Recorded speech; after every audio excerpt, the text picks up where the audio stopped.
एकम नित्यं विमलमचलं सर्वधि साक्षीभूतं भावातीतं त्रिगुणरहितं सद्गुरुं तं नमामि। नित्यं शुद्धं निराभासं निराकारं निरंजनं नित्यबोधं चिदानंदं गृणायां परमेश्वरी। राधे राधे। त्रिनेत्र भाग्य में आप सभी का स्वागत है। आज जो हम प्रोग्राम लेकर के आए हैं, कुंडली में कुछ ऐसे दोष जो आपके जीवन पर बहुत ज़्यादा प्रभाव डालते हैं, वो दाम्पत्य सुख पे अर्थात पति पत्नी के सुख पे, कुंडली मिलान पे, शादी से पहले, शादी के बाद में, हमारा विवाह जब हो जाता है उसके बाद भी वो प्रभाव डालते हैं और विवाह से पहले भी वो प्रभाव डालते हैं। आज हम ऐसे दोषों के बारे में बात करेंगे।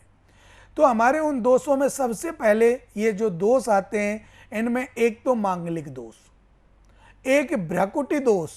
ये दोनों दोष ऐसे हैं जो हमारे जीवन को निरर्थक कर देते हैं, जिसके कारण हमारे जीवन में संकट दुख बढ़ जाता है। विशेषकर जैसे मान लीजिए आपने विवाह कर लिया, कुंडली में नाड़ी दोष लगा हुआ है, और जब कुंडली में नाड़ी दोष है, आपका विवाह हो गया, अगर आप दोनों में से, चाहे वो लेडीज हो या जेंट्स, वर या वधू, वर वधू दोनों में से किसी एक का वर्ण ब्राह्मण है, जाति की बात नहीं कर रहा हूं, जो कुंडली के अंदर जन्म पत्री के अंदर वो वर्ण आते हैं, उन वर्णों में शूद्र वैश्य क्षत्रिय जो हमारे आते हैं, तो उन वर्णों में अगर वो ब्राह्मण है, चाहे वो वर हो या वधू हो, अगर नाड़ी दोष लगता है तो वो विवाह नहीं करना चाहिए। कॉलर जुड़ गए, उनसे बात कर लेते हैं। जी राधे राधे। हेलो, प्रणाम पंडित जी। प्रणाम जी राधे राधे। प्रभु बताएं। जी जी, राधे राधे। बताएं बेटा, नाम बताएं अपना।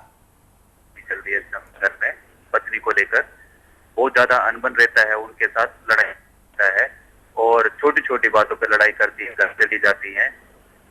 बहुत दिक्कत चल रहा है पंडित जी। दाम्पत्य सुख में आपके में दिक्कत है जी। तो आप अपनी डेट ऑफ बर्थ बताएं मुझे। जी 11/7 11/7/1980। जी टाइम बता दें एक बार। जी 3:30 दोपहर के। 3:30 दोपहर का। जी। जन्म स्थान? जी बुलंदशहर। जी बुलंदशहर पंडित। बुलंदशहर।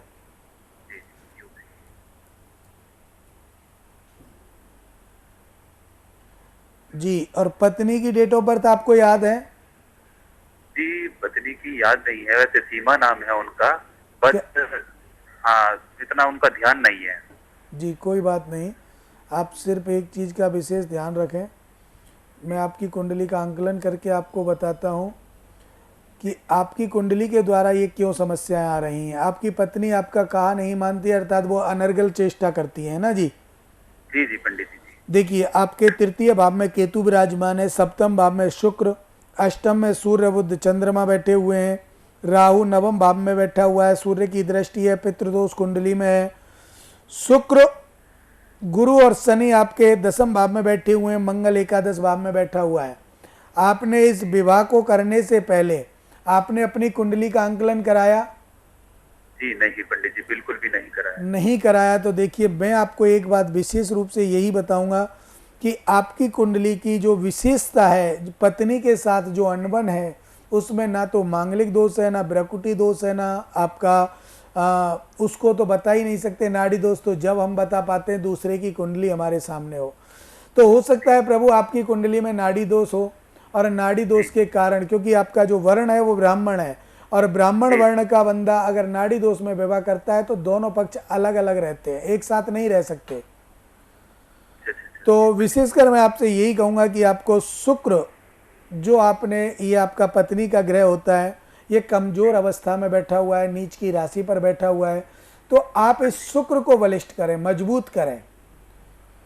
शुक्र के मंत्र का जप कराएं। हमारे संस्थान में आप ये पूजा करा सकते हैं, जिससे आपके जो जीवन में आ रही समस्याएं ये दूर होंगी। और विशेष रूप से मैं आपको यही बताऊंगा कि मंगल की भी आप उपासना करें, मंगलवार का आप व्रत करें, मंगलवार के दिन हनुमान जी पर चोला चढ़ाएं, ठीक है। और दूसरी बात ये भी है कि आपकी धर्म पत्नी के जो गण हैं वो थोड़े कमजोर अवस्था में हो सकते हैं, क्योंकि सूर्य की और राहु की दृष्टि है, पितृदोष आपकी कुंडली में है, इसके कारण भी ये समस्या है। तो ये आप इसका समाधान आप अवश्य करा लें। आप हमारे संस्थान में कराएंगे तो आपको बहुत जल्दी लाभ प्राप्त होगा और विशेष रूप से आपको सुख मिलेगा। राधे राधे। देखिए, हर व्यक्ति के जीवन में समस्याएं आती हैं, हमारे जीवन में भी आती है, आपके जीवन में भी आती है, लेकिन उस समस्या का जो समाधान ढूंढ ले वही सबसे अच्छा आदमी है, वही व्यक्ति सबसे श्रेष्ठ है। और समस्या का जो समाधान है वो आप सिर्फ और सिर्फ ढूंढ सकते हैं जन्म कुंडली के द्वारा। बात कर रहे थे दोषों को लेकर, कौन कौन से दोष हमें आगे बढ़ाते हैं, कौन कौन से दोष हमें अलग निकाल देते हैं। हाँ जी, तो विशेषकर मैं आपको बता रहा था नाड़ी दोष को लेकर। नाड़ी दोष अगर हमारी कुंडली में बनता है, क्योंकि 3 प्रकार की नाड़ी होती है, आदि, अंत और मध्य। ये तीनों नाड़ी अगर सेम नाड़ी के बंदे हैं, अगर नक्षत्र सेम है, ध्यान देने वाली बात है यहाँ पे, अगर आपके नक्षत्र सेम है तो आपको नाड़ी दोष नहीं लगेगा, चाहे नाड़ी आपकी सेम है, नक्षत्र अगर सेम है तो। और आपका नक्षत्र अलग है, नाड़ी सेम है, तो आपको नाड़ी दोष लगेगा। नाड़ी दोष उसमें भी लगेगा लेकिन वो असरदार नहीं होता है, वो नाड़ी दोष दूर हो जाता है, खत्म हो जाता है। और अगर वो है तो आपके जीवन में वो कोई कष्ट नहीं देगा। और अगर नक्षत्र अलग है, नाड़ी एक है, तो आपके जीवन में कष्ट प्राप्त होंगे, आपको निश्चित रूप से आपके जीवन में कष्ट होगा। तो हमारी जो आस्था है, हमारी जो श्रद्धा है, हमारा जो भाव है, आपने देखा होगा बड़े बड़े पांडालों में श्रीमद् भागवत जी की कथाएं होती हैं। क्या सबको एक जैसा फल प्राप्त होता है? कहा गया है कि सब श्रोता श्रोता रूप नहीं कुछ सोते और सरोते हैं, इसीलिए कथा सुनने पर फल नहीं एक से होते हैं। हम अपने जीवन का निर्णय किसी दूसरे पर छोड़ दें। जैसे 3 प्रकार के श्रोता होते हैं, एक सोता, एक सरोता और एक श्रोता। सरोता कहते हैं जो सुपारी काटने वाला चाकू होता है। कथा में गए, अब बात पे बात करते जा रहे हैं, एक दूसरे से बातें कर रहे हैं, कथा सुनी नहीं। सोते वो होते हैं जो पीठ कहीं लगा ली और नींद आ जाती है, वो सोता होते हैं। और श्रोता, उनको सच्चे श्रोता की श्रेणी में आते हैं। तो इसी के द्वारा अगर हम अपने जीवन का फैसला किसी दूसरे पर छोड़ दें, अपने मित्रों पर छोड़ दें, हमने पूछा कि हमारी कुंडली में क्या दोष है, किसी आचार्यगण ने हमें दोष बताया, अब उसकी हम जानकारी के लिए हम किसी अपने मित्र से कहें, यार हमने तो वहाँ पूजा कराई है, तो वहाँ पर आपने पूजा कराई और उसने बोल दिया सब बेकार है, क्यों कराई है, तो आपके मन में थोड़ी सी भ्रांति पैदा होती है। जब तक मन साफ नहीं होगा तब तक कार्य सफल नहीं होंगे, ये निश्चित मान लेना। विश्वास नहीं होगा, कार्य सफल नहीं होंगे। आपको विश्वास रखना पड़ेगा, विश्वास करना पड़ेगा, और जब आपके ऊपर विश्वास होगा आपके कार्य ऑटोमेटिक सफल होने लग जाएंगे। विश्वास और कर्म, ये 2 चीज ऐसी होती हैं जो कुंडली को निहित करती हैं, और कुंडली के द्वारा दिए हुए कर्मों को हमें करना है, हमारे जीवन में बाधा आ ही नहीं सकती। मैं आपसे दावे के साथ कहता हूं कि आपके जीवन में बाधा नहीं आएगी अगर आपका जीवन सफल होगा, अगर विश्वास होगा। तो विश्वास होगा और आपके कर्म अच्छे होंगे। ऐसा कर्म हमें नहीं करना चाहिए जो हम अपने लिए अगर कोई करे और वो हमें गलत लगे तो वो कर्म हम दूसरे को क्यों करें, क्योंकि कर्म की बड़ी प्रधानता है। हम कहते हैं हमारे तो भाग्य में लिखा है वही होगा, ये निश्चित है होगा वही, लेकिन कर्म भी आपको करना है, क्योंकि गोस्वामी तुलसीदास जी ने लिखा था, होगा वही जो राम रचि राखा, को कर तरक बढ़ा वहीं शाखा। होगा तो वही जो राम जी ने लिख दिया है, परमपिता परमात्मा ने लिख दिया है, लेकिन उसके कर्म भी तो करने पड़ेंगे। थाली आपके सामने व्यंजनों की जमकर आ जाती है, आपसे कोई आग्रह करता है प्रभु आप व्यंजन स्टार्ट करें, प्रसाद आप पाएं, भोजन आप पाएं, और आप कहें कि मेरे भाग्य में होगा तो अपने आप चला जाएगा, हाथ से टुकड़ा भी ना तोड़ूं, सब्जी में भी ना लगाऊं, खाऊं भी नहीं, तो अपने आप कैसे चला जाएगा? कर्म तो करना पड़ेगा। भगवान का काम है आपके भाग्य में भोजन देना, उन्होंने भोजन दे दिया। अब उस भोजन को करना, उस कर्म को करना, आपको लक्ष्य आपका देता है, आपको कर्म करना है। कॉलर जुड़ गए, उनसे बात कर लेते हैं जी। राधे राधे। राधे राधे महाराज। जी राधे राधे प्रभु, बताएं क्या जानना चाहते हैं, नाम बताएं अपना। महाराज जी हिमांशु बात कर रहा हूँ यूपी से। जी हिमांशु जी, डेट ऑफ बर्थ बता दें। महाराज मेरी डेट ऑफ बर्थ है 14 अगस्त 1979। 14 अगस्त 1979। जी महाराज टाइम बता दें भैया। महाराज टाइम जो है वो एग्जैक्ट तो नहीं पता, लेकिन दोपहर का है, 2 से 5 बजे के बीच का महाराज। 2 से 5 बजे तक भगवान 3 घंटे का समय, 3 लगन बदल जाएंगी, 1.5 घंटे की 2 वो बदल जाएंगी, किसी का अवतार होगा, किसी का चढ़ाव होगा। ठीक है, मैं आप टाइम नहीं पता महाराज। जी 1 मिनट लाइन पे रहिएगा, मैं प्रजन लगन कुंडली से आपकी समस्या का समाधान करने का प्रयास करूंगा। जी जी जी जी महाराज। जी महाराज। आप मुझे नाम आपने बताया हिमांशु। जी महाराज हिमांशु यादव। जन्म कहाँ हुआ था? महाराज यूपी में ही हुआ था। यूपी में किस जगह प्रभु? यूपी में ये नोएडा है ना, नोएडा में हुआ था। प्रश्न कीजिए भगवान, क्या जानना चाहते हैं आप? महाराज व्यापार जो है कोई भी नहीं चल पाता महाराज जी। बहुत दिक्कत परेशानी हो चुकी है। कमाता भी बहुत हूँ, कॉन्टेक्ट भी मतलब कि मेरे सारे बहुत अच्छे ही हैं, बट कोई ना कोई बीच में समस्या आ ही जाती है। ये लॉकडाउन की बात नहीं कर रहा, जी लॉकडाउन से पहले भी यही हाल था। मतलब आपका कहना है कि आपका जो रोजगार है या व्यापार जो भी आप करते हैं वो ठीक से नहीं चल रहा है। बिल्कुल महाराज, बिल्कुल बहुत तंग आ चुका हूँ। जो पैसा कमाया था सारा लग चुका है, और पल्ले से भी काफी पैसा जो है बहा चुका हूं। बिल्कुल, आपने जो व्यापार किया था प्रभु, आप मुझे बताएंगे किस व्यापार में आपने व्यापार किया? आपने कभी होटल रेस्टोरेंट भोजन का व्यापार किया है, खाने पीने की वस्तुओं का? नहीं महाराज, मेरे कपड़े का व्यापार है महाराज। कपड़े सर का। आपकी कुंडली में कपड़े का व्यापार नहीं है, आपकी कुंडली में व्यापार है दूध का। आप व्यापार कर सकते हैं, खाने पीने वाली वस्तुओं का, होटल रेस्टोरेंट ढाबे का आप व्यापार कर सकते हैं। या आप एक व्यापार और कर सकते हैं, आप कृषि यंत्रों का व्यापार कर सकते हैं, खाद बीज का आप व्यापार कर सकते हैं। ऐसा अगर आप व्यापार करेंगे तो आपको लाभ मिलेगा। कपड़े के व्यापार में आपको लाभ इसलिए नहीं होगा क्योंकि आपके जो ग्रह हैं वो आपके विपरीत हैं। महाराज ये आपने बताया कि ये मैं व्यापार कर सकता हूँ, कोई समय बता सकते हैं कि कब मैं स्टार्ट करूँ या क्या? क्योंकि मैं छोटा भी काम स्टार्ट करूंगा, लेकिन मतलब कि लाइन चेंज करनी है, क्योंकि पैसा इसमें मैं बहुत बहा चुका हूँ बहुत। देखिए प्रभु, आपको अगर लाइन चेंज करनी है तो आप धीरे धीरे करके इसी लाइन में भी आप सफल हो सकते हैं।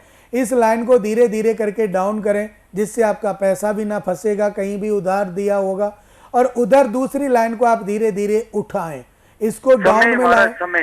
समय कौन से समय पे मतलब कि मैं स्टार्ट करूं तब जाके फायदा होगा, और कौन सा ज्यादा बिजनेस मेरा फायदेमंद होगा मेरे लिए? बिल्कुल, देखिए आप 28 जुलाई के बाद, आप 28 जुलाई के बाद ये कार्य आप प्रारंभ कर सकते हैं। बाकी का जब आप प्रारंभ करें, जब भी आप प्रारंभ करें तब आप हमारे संस्थान से इसका मुहूर्त दिखवा लें। अच्छा महाराज जी। महाराज कौन सा वाला व्यापार स्टार्ट करूं अगर करूं भी तो? देखिए मैंने आपको बताया, आप होटल रेस्टोरेंट ढाबा आप चला सकते हैं, या आप खेती से जुड़ी संबंधित खाद बीज का व्यापार आप कर सकते हैं, और इनके जो यंत्र होते हैं उनका भी आप व्यापार कर सकते हैं, जो कृषि यंत्र। नहीं महाराज, ये मतलब कि कौन सा व्यापार ज्यादा मेरे लिए फायदेमंद होगा ये पूछ रहा हूँ महाराज। सबसे अच्छा आपको होटल रेस्टोरेंट ढाबे वाला व्यापार विशेष शुभ रहेगा। अच्छा महाराज जी। और इसके लिए आप जब भी आगे प्रारंभ करें, इसको शुरुआत करें, तो एक बार हमारे संस्थान में कॉल अवश्य कर लें, और वहाँ से आप मुहूर्त जान लें। अगर किसी भी प्रकार की कोई बाधा है और जो कुंडली में दोष हैं आपके, उन दोषों का भी आप निवारण कराएं, क्योंकि जिसके कारण ये व्यापार में रुकावटें आती हैं। तो वो सारी समस्या आपको हमारे संस्थान से उसका समाधान मिलेगा और निश्चित रूप से आप व्यापार शुरू कर सकते हैं। कोई भी दिक्कत आपके जीवन में नहीं आएगी। राधे राधे। नाड़ी दोष आपके समझ में आ ही गया होगा। अब मैं भ्रकुटी दोष की तरफ चलता हूं कि भ्रकुटी दोष हमारी कुंडली में बने तो क्या परेशानी होती है और भ्रकुटी दोष बनता कैसे है। दोनों पक्षों की, वर और वधू दोनों की भ्रकुटी सेम होती है तो भ्रकुटी दोष बनता है। और उस भ्रकुटी दोष को बनने के बाद आपके जीवन में कलह उत्पन्न हो जाता है, लड़ाई होना स्टार्ट हो जाती है। पति पत्नी की नहीं मानता, पत्नी पति की नहीं मानती, बच्चे भी नहीं मानते। कॉलर जुड़ गए, उनसे बात कर लेते हैं। जी राधे राधे। प्रणाम महाराज जी। जी राधे राधे। बताएं क्या जानना चाहती हैं बेटा। महाराज जी मुझे अपने बेटे के बारे में जानना है। जी बेटे के बारे में जानना है। बेटे का नाम बताएं। अंश नाम है मेरे बेटे का। अंश नाम है। डेट ऑफ बर्थ बताएं। 1 अगस्त 2017। 1 अगस्त 2017। जी। टाइम बताएं बेटा। सुबह का है, भोर का। सुबह भोर में कितने बजे हुआ था। 4:11 था। 4:11 सुबह का है। जन्म स्थान दिल्ली का है। दिल्ली का है। बेटा क्या जानना चाहती हैं बच्चे के बारे में। पंडित जी ये ना बीमार बहुत रहता है, जब से हुआ है तब से इसको कुछ ना कुछ लगा ही रहता है, तबीयत खराब रहता है। हम कहाँ कहाँ दिखाते रहते हैं इसको, फिर भी बीमार रहता ही यही है। आपका कहने का मतलब आपके बेटे का जो स्वास्थ्य है वो ठीक नहीं रहता ना बेटा। नहीं। हाँ पंडित। देखिए आपके जो बेटे का स्वास्थ्य क्यों ठीक नहीं रहता है, यह आपने बहुत अच्छा प्रश्न भी पूछा है और समय भी अच्छा है, इसलिए मैं आपको बताऊंगा कि आप इन उपायों को आप अवश्य कराएं। देखिए आपका जो सूर्य है, बेटे का पेट हमेशा खराब रहता होगा। कोई भी वस्तु, कोई भी ये व्यंजन भोजन करता होगा वो इसको पचता नहीं होगा। हाँ पंडित जी वो पचता नहीं है, उसको उल्टी या दस्त हो जाता है कुछ ज्यादा खा ले तो। जी। और देखिए रोटी की तरफ इसका मन नहीं होगा, दूध ज्यादा अधिक ये पिएगा, लेकिन इसके जो लीवर प्रॉब्लम हो सकती है, और लीवर प्रॉब्लम का अर्थ है कि उसको भोजन नहीं पचता है। जी पंडित जी रोटी तो खाता ही नहीं है, लेके खिलाते लेकिन नहीं खाता। हमेशा दूध, 4 साल का होने वाला है लेकिन दूध पे ही रहता है। जी।